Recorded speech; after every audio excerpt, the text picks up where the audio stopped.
yang lain.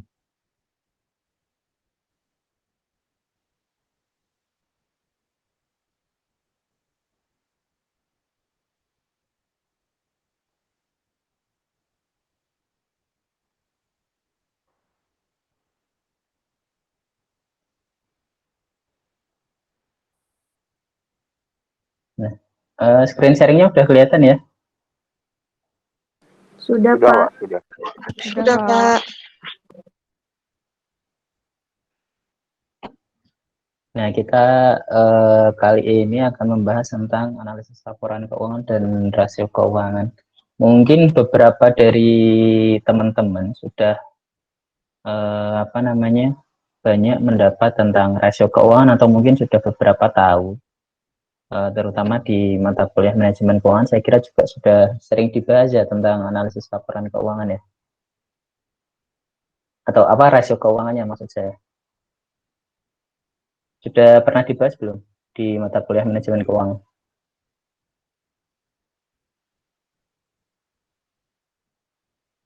Halo? Ya, Pak. Sudah enggak tentang rasio keuangan itu sebelumnya sudah pernah dibahas belum?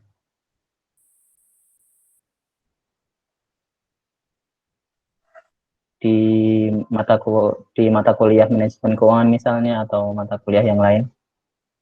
Sudah, Pak. Sudah. Sudah ya beberapa. Jadi saya kira di sini mungkin hanya sedikit menjelaskan ulang, dan juga mungkin nanti ada beberapa tambahan sedikit saja tentang bukan tip and trick ya, tapi seperti apa ya? Ya seperti beberapa hal yang mungkin perlu diperhatikan ketika kita menganalisis laporan keuangan. Nah, ini langsung dimulai saja.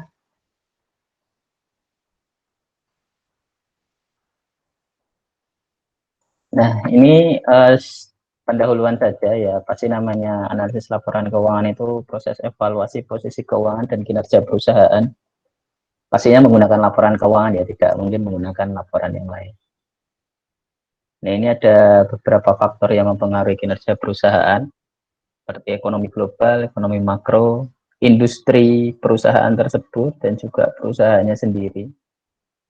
Dan untuk menganalisis laporan keuangan itu kita tidak bisa hanya berkaca pada perusahaannya saja. Misalnya adalah ketika perusahaan itu mengalami masalah keuangan atau kinerja keuangannya menurun, maka kita tidak bisa serta-merta kemudian menyalahkan perusahaan. Apakah iya hanya perusahaan kita saja yang mengalami penurunan kinerja, atau jangan-jangan penurunan kinerja itu memang dirasakan oleh semua perusahaan? Nah, kalau dirasakan oleh semua perusahaan, maka yang terjadi adalah ternyata kinerja keuangan itu diganggu oleh faktor ekonomi yang lebih makro. Nah, kalau kita mau melihat lagi, apakah benar cuma negara kita aja yang industrinya itu menurun? Nah, kita bisa lihat secara global. Jadi memang kita tidak bisa menjudge atau menghakimi. Misalnya gini, perusahaan apa yang paling terdampak COVID, misalnya perbankan. Ketika perbankan itu nilainya kinerjanya buruk, apakah benar itu hanya Bank Mandiri saja? Kalau kita lihat semuanya kan pastinya hampir semua perbankan di Indonesia itu mengalami penurunan kinerja. Maka itu adalah kendalanya dari sisi industri. Nah, apakah benar industri perbankan itu semuanya menurun? Jika iya, maka masalahnya itu adalah ada di ekonomi makronya. Bagaimana sih kondisi ekonomi makro Indonesia sehingga kemudian industri perbankan itu sangat terdampak. Nah, kalau kita melihat misalnya berkaca dengan industri perbankan di negara lain, oh ternyata tidak hanya Indonesia saja, tapi juga luar negeri. Oh berarti itu memang kasus menyeluruh seluruh dunia. Oke, sebentar ya, saya ada tamu. Nanti saya lanjutkan sebentar.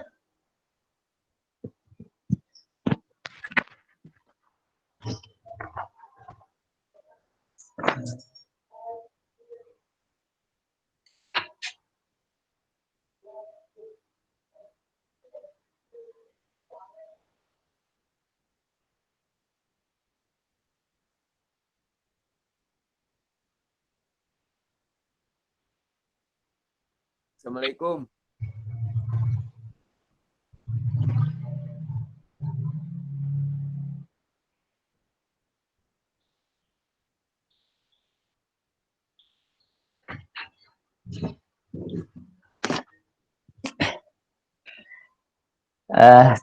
Maaf kita lanjutkan ya. Tadi ada tamu sebentar. Nah, tadi seperti itu ya, tentang bagaimana kita menganalisis laporan keuangan atau kinerja perusahaan itu tidak serta-merta menjudge atau menghakimi bahwasanya perusahaan kita yang buruk. Tapi kita juga perlu melihat kondisi ekonomi secara menyeluruh ya, entah itu dari global, nasional, ataupun dari sisi industri. Runtutan analisis yang seperti ini dari kondisi ekonomi global, kemudian makro nasional, industri, dan individu perusahaan itu harus dilakukan secara menyeluruh dan bersama. Artinya kita tidak bisa melihat ini satu persatu di masa yang berbeda.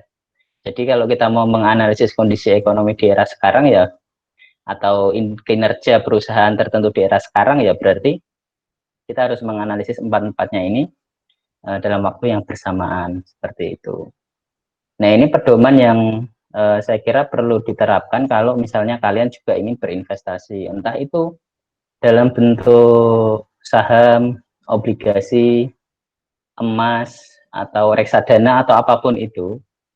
Nah, analisis yang seperti ini tetap perlu dilakukan.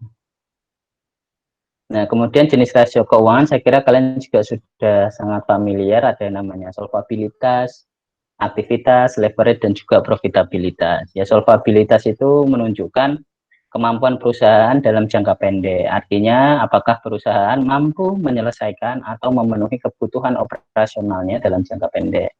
Kemudian kalau aktivitas itu menunjukkan kemampuan perusahaan dalam mengendalikan investasinya di bidang aset. Nah, aset bergerak ataupun tidak bergerak. Kemudian kalau rasio leverage itu menunjukkan pendanaan perusahaan melalui hutang. Apakah investasi perusahaan ini di rasio aktivitas itu mayoritas dari modal sendiri atau dari hutang, termasuk dengan ekspansi usaha. Apakah ekspansi usaha perusahaan itu nanti mayoritas dibiayai oleh hutang atau oleh modal sendiri atau dari laba ditahannya itu? Kita bisa melihatnya dari rasio leverage. Kemudian dari rasio profitabilitas, yaitu kemampuan perusahaan untuk memanfaatkan asetnya untuk mencari laba. Seperti itu. Nah, kemudian ini tentang rasio solvabilitas ya tadi. Rasio solvabilitas itu ada dua, yaitu namanya current ratio dan quick ratio. Current ratio itu berbicara, cara mencari current ratio itu adalah bagaimana aset lancar itu dibagi hutang lancar. Ini untuk melihat sebenarnya untuk melihat lebih jelas tentang bagaimana arus kas perusahaan dari sini. Secara jangka pendek ya, jangka pendek itu berarti di bawah 1 tahun. Apakah aset lancar dan hutang lancarnya itu baik atau tidak. Nah, ini tidak ada spesifikasinya, artinya harus berapa persen itu tidak ada, tapi semakin besar otomatis semakin baik. Artinya ketika rasio current ratio ini besar secara persentase, maka itu bisa mengindikasikan bahwasannya perusahaan itu bisa memenuhi kebutuhan jangka pendeknya dengan baik. Kemudian ada yang namanya quick ratio. Quick ratio itu adalah quick asset dibagi dengan hutang lancar. Quick asset itu berarti masuk di dalam aset-aset yang memiliki perputaran yang cepat. Nah, seperti itu. Kemudian ada rasio aktivitas. Rasio aktivitas itu ada namanya receivable turnover, inventory. Ini inventory, bukan inventory. Inventory turnover dan juga aset turnover. Nah, receivable turnover itu mencarinya adalah pendapatan dibagi piutang. Kemudian kalau inventory turnover itu adalah harga pokok penjualan dibagi dengan persediaan yang ada di gudang. Kemudian kalau aset turnover itu adalah pendapatan dibagi aset. Nah, seperti itu.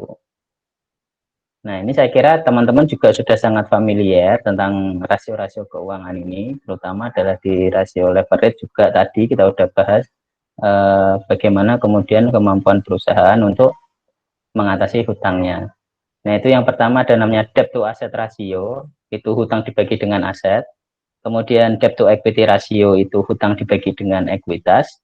Dan interest coverage itu EBIT atau earning before interest and tax dibagi dengan suku bunga pinjaman. Suku bunga pinjaman yang dibebankan ya, beban bunga dibagi dengan beban bunga dari perusahaan. Seperti itu.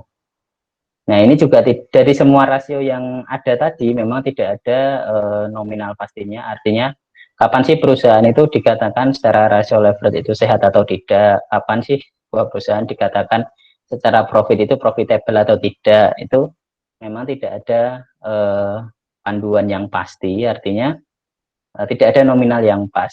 Tapi yang bisa dijelaskan adalah semakin besar, kalau rasio leverage ya, kalau rasio leverage semakin besar berarti menunjukkan bahwasanya perusahaan itu semakin banyak menanggung hutang gitu.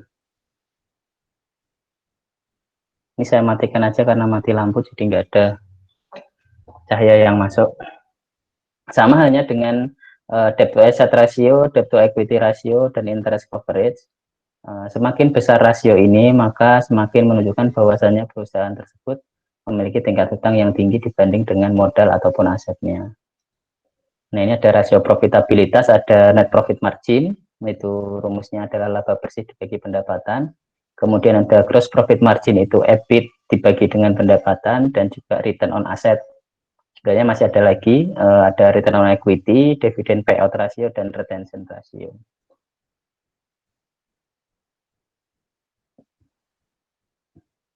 Nah, kita bahas satu-satu ya, mana tadi rasio profitabilitas.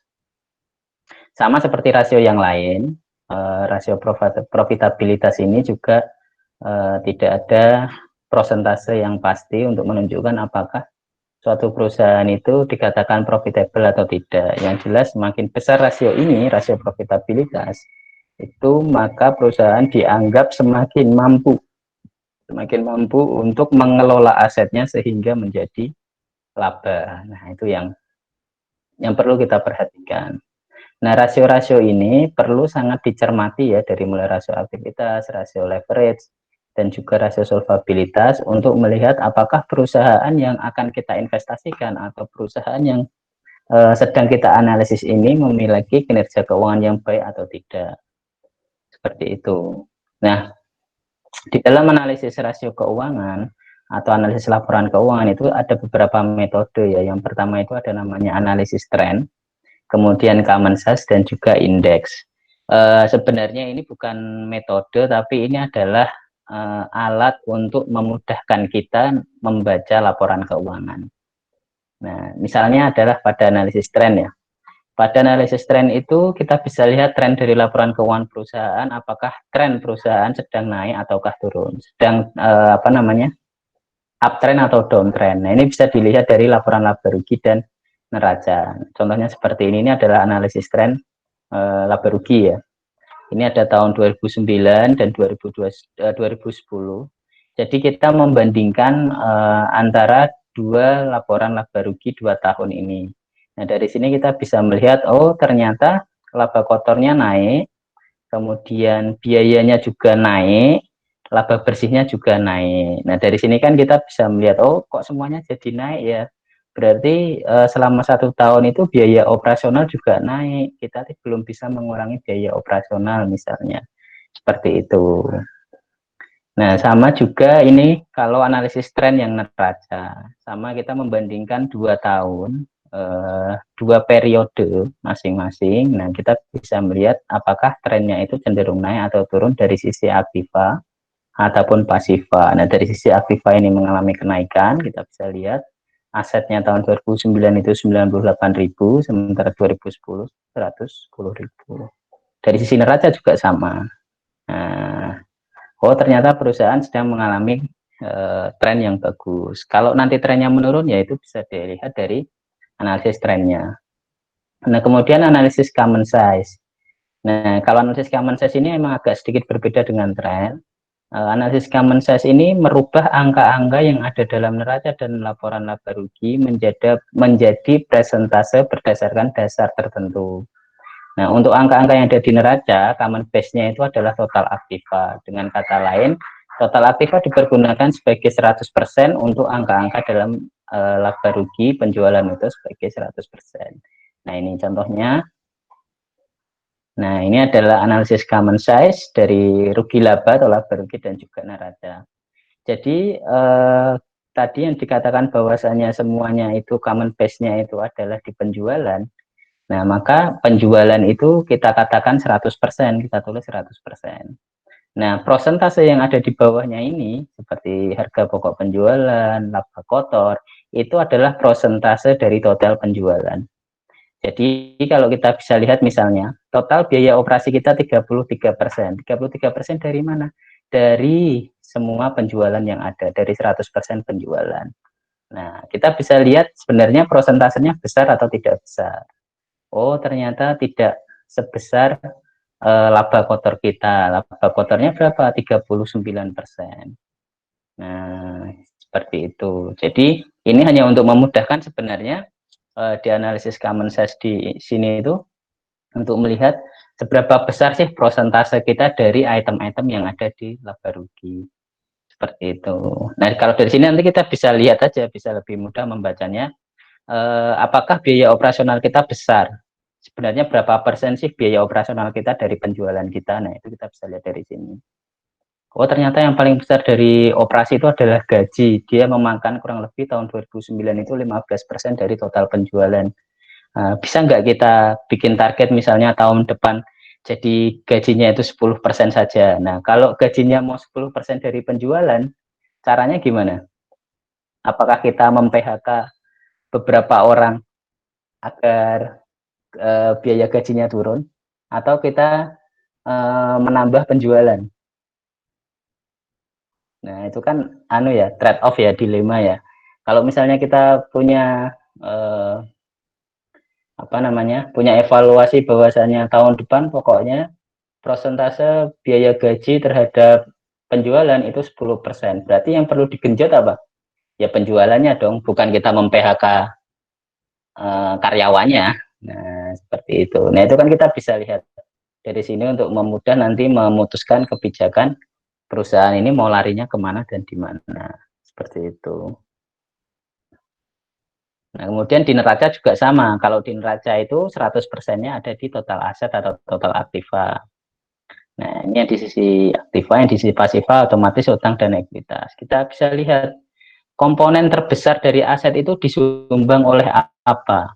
Oh, ternyata oleh aset tidak bergerak. Ini kan aset tidak bergerak nih. Peralatan, mesin, kendaraan, bangunan, tanah itu 76%. Kemudian kalau aset bergeraknya ada kas, investasi SP, kemudian piutang dagang, piutang wesel persediaan hanya 24%. Nah, di sini kita lihat bahwasanya aset kita itu mayoritas disumbang oleh aset tidak bergerak. Nah, kita bisa lihat nanti produktivitas dari aset bergerak ini bagaimana. Misalnya paling besar adalah di tahun 2009 ini paling besar kan prosentasenya ada di bangunan. Nah, bangunan itu memakan 31% dari total aset. Nanti kita bisa lihat produktivitas dari bangunan ini bagaimana. Ini bangunan apa nih? Kantor, gudang, atau apa? Kalau gudang kan berarti kita butuh, karena nanti untuk menyimpan persediaan. Nah, kalau kantor kita juga butuh. Nah, untuk nanti misalnya kita melayani customer-customer kita dan yang lain sebagainya. Seperti itu. Nah, di tahun 2010 ini mulai ada pergeseran nih kalau kita lihat di neraca dari sisi aktiva, ya kan? Dari sisi aset bergerak, aset tidak bergerak itu mengalami penurunan dari 76 ke 74% misalnya, tapi dia naik di aset bergeraknya dari 24% ke 26%. Nah, berarti perusahaan ini apa namanya sedang memaksakan lebih investasi kepada aset-aset yang sifatnya bergerak dan liquid, misalnya seperti itu. Sama halnya di sisi pasiva juga seperti itu. Di sini ada utang pajak, utang dagang, utang wesel, kemudian modal saham dan laba ditahan. Nah, utang dan ekuitasnya itu juga sama prosentasenya ini. Kita bisa melihat sebenarnya dari neraca ini mana sih porsi yang paling besar dan mana porsi yang bisa dikurangi kalau itu menjadi lebih baik, atau porsi mana yang bisa kita dorong untuk lebih tinggi. Nah, ini fungsinya untuk common size itu untuk mempermudah kita saja di dalam membaca atau menganalisis laporan keuangan. Nah, kemudian yang ketiga ada namanya analisis indeks. Nah, analisis indeks ini merubah semua angka dalam satu laporan keuangan pada tahun dasar menjadi 100. Analisis ini bertujuan membandingkan perkembangan dari waktu ke waktu. Nah, laporan yang diperbandingkan adalah neraca tahun pertama dan tahun kedua. Umumnya laba rugi tidak diperbandingkan karena hanya 1 tahun pelaporan. Nah, tapi biasanya juga ada juga, nah itu tergantung perusahaannya. Nah, ini contohnya laporan indeks laba rugi. Bedanya dengan common size, kalau common size yang dianggap 100% itu adalah penjualan dan asetnya, tapi kalau di indeks itu tahun pembanding semuanya dianggap 100%. Jadi misalnya tahun pembandingnya tahun dasarnya itu 2009 dan tahun pembanding 2010, maka tahun dasar ini semua dirubah menjadi 100%. Untuk melihat apa? Untuk melihat seberapa besar kenaikan atau penurunan dari tahun pembanding. Nah, ini kita lihat misalnya tahun 2009 semuanya 100% ya. Ternyata di tahun 2010 itu penjualan naik jadi 127%, HPP naik dan laba kotor naik. Nah, semuanya ini mengalami kenaikan. Nah, sama halnya di neraca juga seperti itu. Nah, di sini kan kita bisa lihat nih di neraca misalnya. Untuk mesin misalnya. Mesin itu kan dari tahun dasar dan tahun pembanding sama. Tetap 100%. Oh, berarti tidak mengalami perubahan. Untuk tanah dan bangunan juga sama, tetap 100%. Artinya tidak ada penambahan aset berupa mesin, bangunan, ataupun tanah di tahun pembanding. Nah, ini untuk melihat pergerakan atau tren kita apakah di tahun pembanding atau tahun-tahun setelahnya, setelah tahun dasar itu mengalami tingkat pertumbuhan yang signifikan atau tidak. Secara laba rugi kalau kita lihat, nah laba bersihnya naik sebesar 22%, tapi secara neraca di sisi aset hanya naik 12%. Nah, seperti itu. Jadi artinya laba bersihnya memang tidak semuanya dikonversi menjadi aset ya, entah itu aset tetap ataupun aset bergerak. Nah, jadi kita bisa membacanya seperti itu.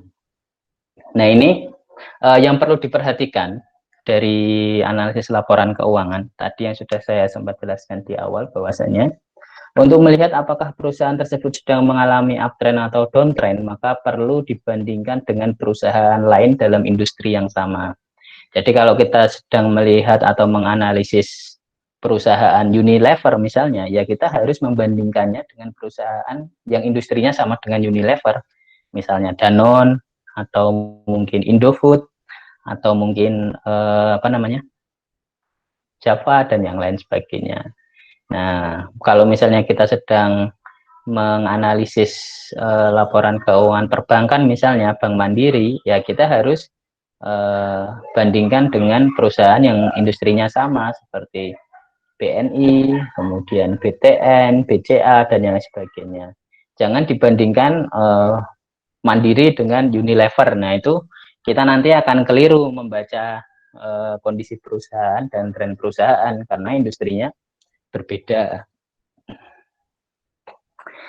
Uptrend atau downtrend sebuah perusahaan itu dipengaruhi oleh kondisi industrinya. Misal nih, contohnya pada masa COVID-19 ini, mayoritas perusahaan farmasi dan obat-obatan mengalami kenaikan atau sedang dalam kondisi uptrend.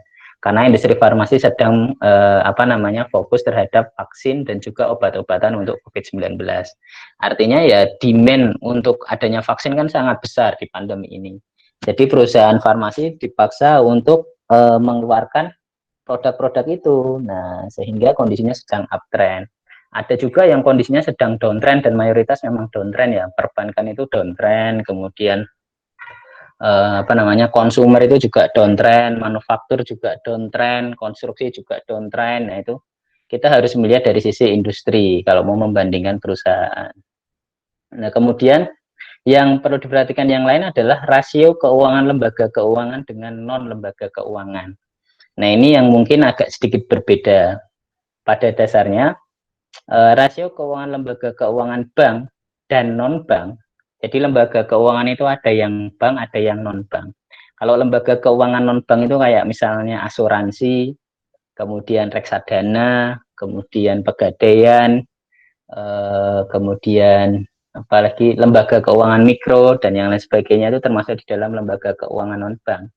itu memiliki sedikit perbedaan dengan industri non keuangan. Nah, perbedaan tersebut ada karena jenis dan kegiatan usaha yang berbeda. Tapi beberapa rasio sama, misalnya seperti return on asset, kemudian return on equity, kemudian debt to equity ratio, itu semuanya mirip. Tapi kalau misalnya yang membedakan itu seperti tadi, apa namanya, di rasio solvabilitasnya misalnya seperti quick ratio, current ratio, itu banyak tidak digunakan oleh perbankan. Dan ada rasio-rasio di dalam lembaga keuangan yang tidak dimiliki oleh industri lain. Misalnya ada namanya kredit macet atau non-performing loan, kemudian ada LDR atau loan to deposit ratio, kemudian ada rasio apa lagi ya? CAR misalnya, capital adequacy ratio. Nah itu rasio-rasio yang hanya dimiliki oleh lembaga keuangan bank maupun non-bank. Sementara industri lain tidak punya, industri manufaktur, konstruksi, consumer, kemudian industri farmasi misalnya, itu tidak memiliki itu. Bank juga nggak punya, namanya HPP itu juga nggak punya ya, harga pokok penjualan itu juga tidak ada di dalam laporan keuangan bank, karena dia yang dijual bukan produk. Persediaan, manajemen persediaan itu juga tidak ada di dalam lembaga keuangan bank maupun non-bank, karena memang produknya adalah berbeda, jenis usahanya juga berbeda, kegiatan usahanya juga berbeda. Nah ini kita juga harus mengerti juga, jangan apa namanya, kita membandingkan dua industri yang berbeda, yang jauh berbeda ini. Nah kemudian yang perlu diperhatikan lagi ya sebelum masuk ke governance adalah masing-masing industri itu memiliki tingkat rasio yang berbeda. Misalnya kita akan kembali ke sini. Kita akan kembali ke rasio leverage misalnya. Pak, mohon maaf Pak, Ya, ini ada teman-teman yang belum bisa masuk Pak dari tadi jam 15.45. Sama ada oh yang keluar karena sinyal Pak. oke, Itu katanya perlu izin tuh, Pak. ya ya ya, oke oke, nggak kedengeran suaranya. Gimana, sudah bisa bergabung? Ya, sebentar Pak. Pak Wafi, saya error, oke. Oh sudah Pak, sudah. Udah ya, Terima kasih Pak. jadi cukup ketinggalan ya. Soalnya kalau di Google Meet itu tidak bisa mengadmit orang tapi sedang dalam kondisi apa namanya, presentasi gitu, kok nggak bisa, saya juga heran. Terima kasih Pak ya. Ya, Terima kasih Pak. oh ya, udah masuk ya berarti ya. Sudah Pak, sudah. Nah, tadi sampai mana?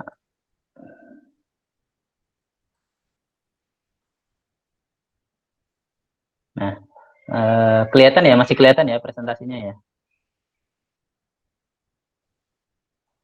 Masih Pak. Oke. Misalnya kita akan membandingkan ini. Tadi kita bahas tentang bagaimana kondisi rasio di masing-masing industri ya. Nah, rasio leverage misalnya. Nah, di rasio leverage ini kan ada namanya debt to asset ratio dan debt to equity ratio. Normalnya semakin rendah rasio leverage dari sebuah perusahaan itu akan semakin bagus. Tapi itu tidak berlaku di industri-industri tertentu, seperti industri konstruksi misalnya. Industri konstruksi itu semakin banyak hutangnya, itu semakin bagus. Kenapa demikian? Karena asumsinya adalah kalau industri konstruksi itu punya banyak hutang, konstruksi itu berarti kayak adikarya, waskita karya, nah, itu kalau mereka itu sedang banyak hutang, berarti tandanya mereka sedang ada proyek. Nah, berarti semakin tinggi hutangnya itu semakin bagus untuk kasus industri konstruksi, ya kan?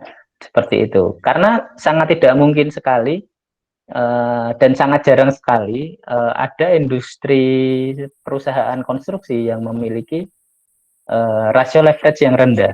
Itu berarti tandanya dia nggak pernah megang proyek itu kalau rasio leverage-nya rendah. Gitu. Misalnya adikarya debt to equity rasionya atau rasio hutang terhadap ekuitasnya itu hanya 20%. Nah, itu tandanya adikarya sedang nggak punya proyek. Karena bisa dipastikan proyek-proyek infrastruktur misalnya yang dipegang oleh konstruksi itu, nilai proyeknya itu pasti akan lebih besar dari total modalnya. Jadi maka dia harus mengambil lewat sisi hutang. Dan itu sebuah keniscayaan. Jadi kita juga perlu pintar-pintar tuh melihat jenis usaha dari industri itu. Jangan kemudian kita pukul rata semua industri seperti itu. Nah, jadi yang perlu jadi catatan contohnya adalah seperti itu. Misalnya kemudian yang lain, misalnya adalah contohnya perusahaan digital misalnya. Perusahaan digital misalnya kayak Bukalapak, Tokopedia.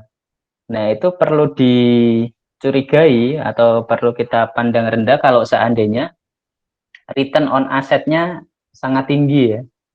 Return on assetnya sangat tinggi itu bagi saya, kalau saya melihat, bagi perusahaan digital itu malah kurang bagus. Karena artinya dia itu perusahaan digital, tapi kenapa labanya dilarikan untuk dalam bentuk aset-aset yang tidak bergerak misalnya.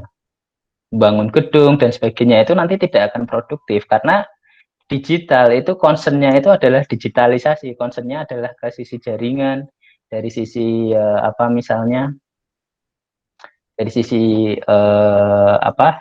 konektivitas, kemudian develop dari sisi produk-produk digitalnya atau sebutnya Digicom, digital company, bikin big data dan sebagainya. Nah, seharusnya yang lebih besar itu ke return on equity-nya dibanding ke return on asset-nya. Nah, itu hal-hal seperti itu yang kita juga perlu punya pandangan dan sudut pandang sendiri lah. Jadi kita tidak bisa memukul rata semua yang ada di buku analisis laporan keuangan bahwasanya semakin rendah hutang itu semakin bagus, semakin tinggi ROA itu semakin bagus, semakin tinggi ROE itu semakin bagus. Kita lihat juga industrinya dia bergerak di bidang apa. Nah, itu yang penting. Nah, selanjutnya yang yang nggak kalah penting adalah tentang governance. Nah, governance ini kalau kita sedang menganalisis laporan keuangan sebuah perusahaan, selain kita menganalisis rasio-rasionya tadi, kita juga perlu menganalisis dari sisi governance. Governance itu apa? Governance itu adalah tata kelola perusahaan. Nah, dalam analisis laporan keuangan, kita tidak hanya melihat kinerja keuangan perusahaan dari neraca atau laba rugi saja, tetapi juga dari tata kelola perusahaan atau yang sering disebut dengan governance. Perusahaan yang baik dan sustainable itu harus memiliki governance yang baik atau memiliki tata kelola yang baik, memiliki manajemen yang baik, dihuni oleh orang-orang yang baik.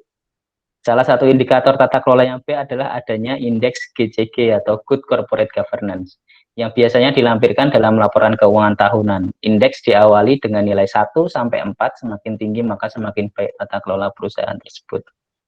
Nah, ini kita bisa lihat di sini nih, governance. Kenapa ini menjadi penting dalam sebuah analisis laporan keuangan? Karena tanpa adanya tata kelola yang baik, bisa dipastikan perusahaan itu tidak akan berjalan dengan baik. Kita bisa ambil contoh misalnya Garuda Indonesia misalnya.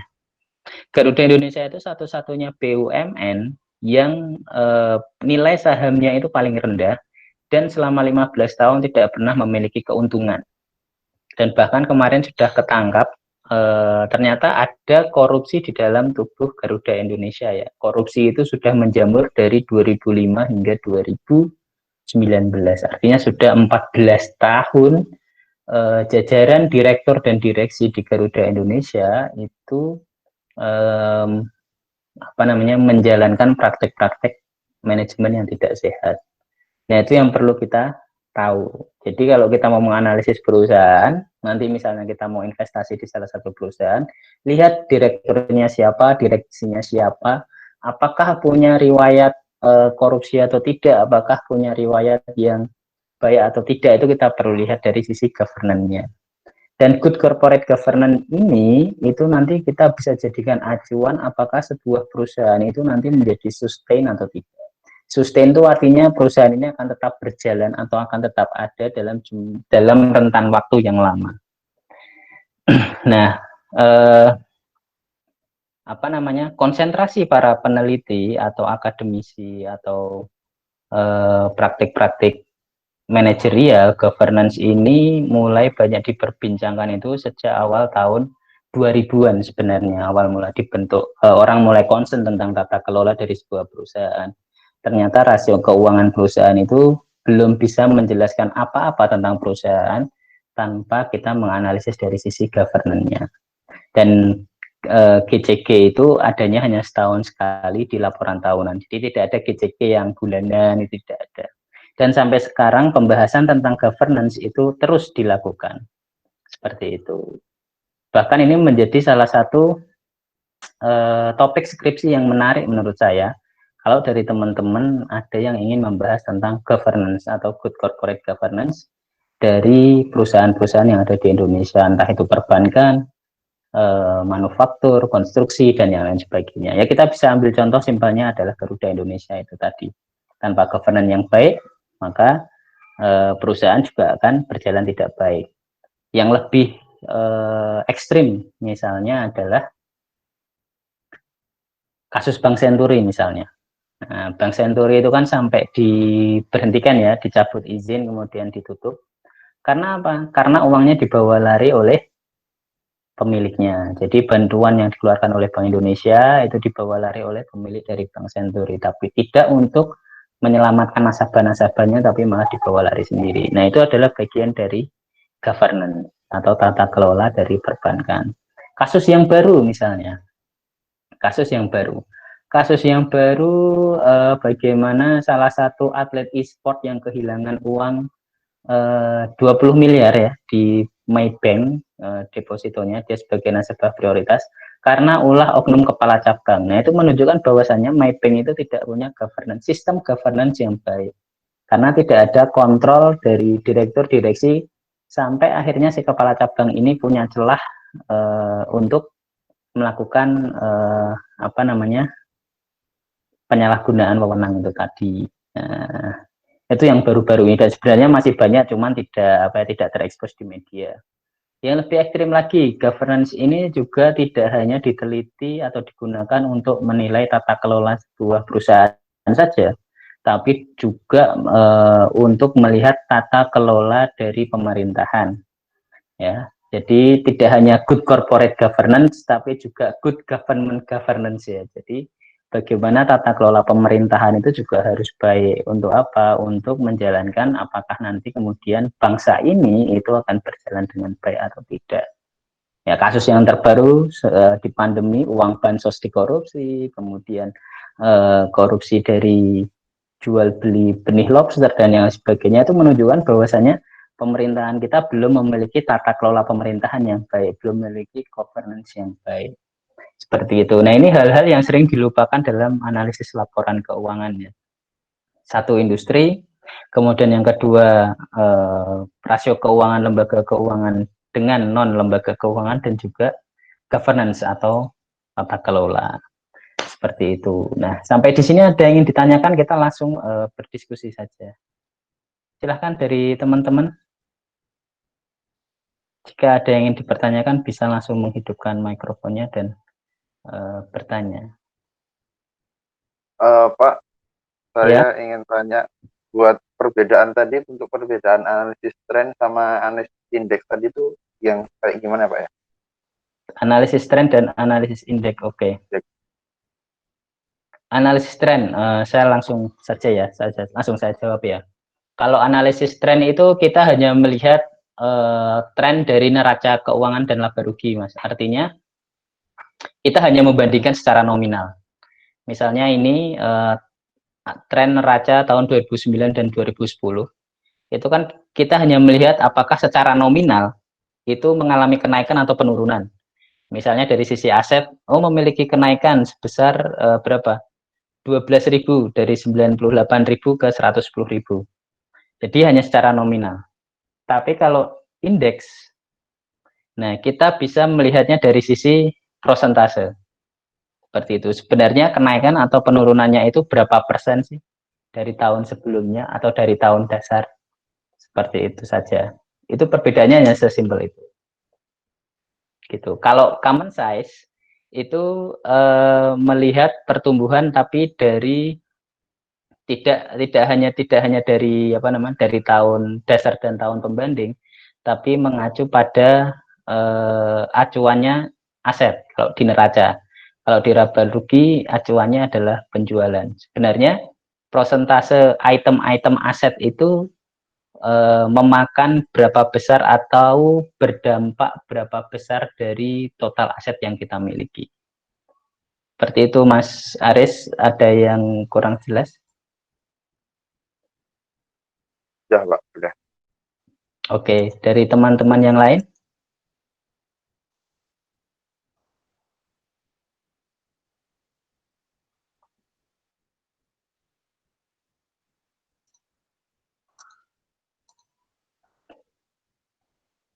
Teman-teman yang lain ada yang ingin bertanya tentang analisis laporan keuangan?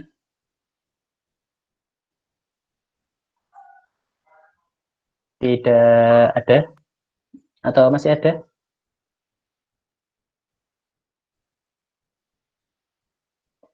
Tidak ada. Mbak Suci mau bertanya? Belum, Pak. Nanti, Pak. Oke. Yang lain? Belum, Pak. Belum, Pak. Oke.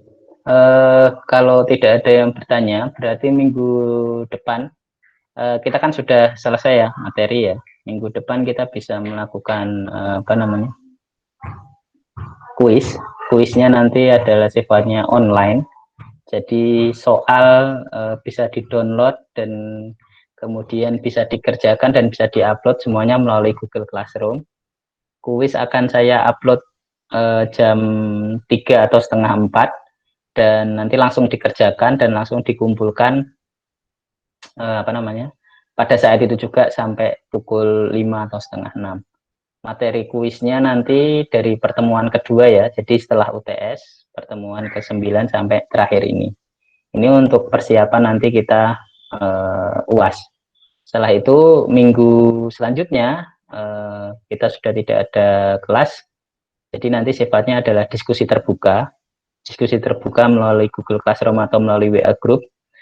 Kalian persiapan untuk UAS, berarti kurang lebih punya waktu kurang lebih sekitar 3 minggu.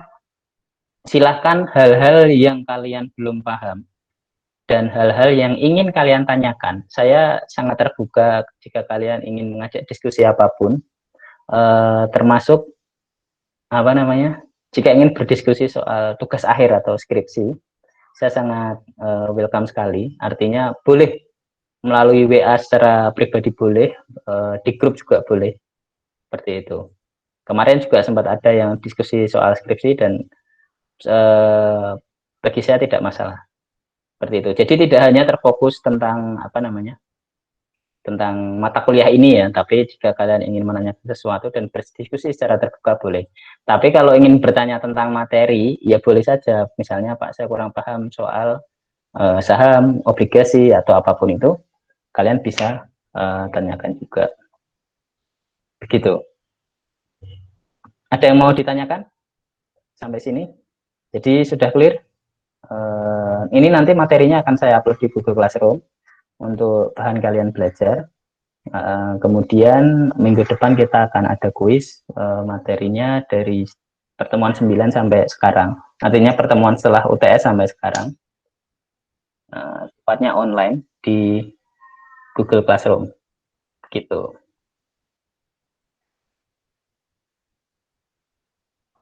Ada yang ingin ditanyakan lagi?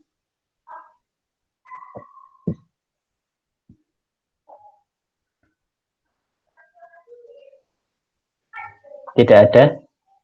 Oke, kalau tidak ada, kita bisa cukupkan sampai di sini pertemuannya. Sampai ketemu lagi di UTS minggu depan, UTS kuis minggu depan. Kurang lebihnya mohon maaf. Bila taufiq wal hidayah. Assalamualaikum warahmatullahi wabarakatuh.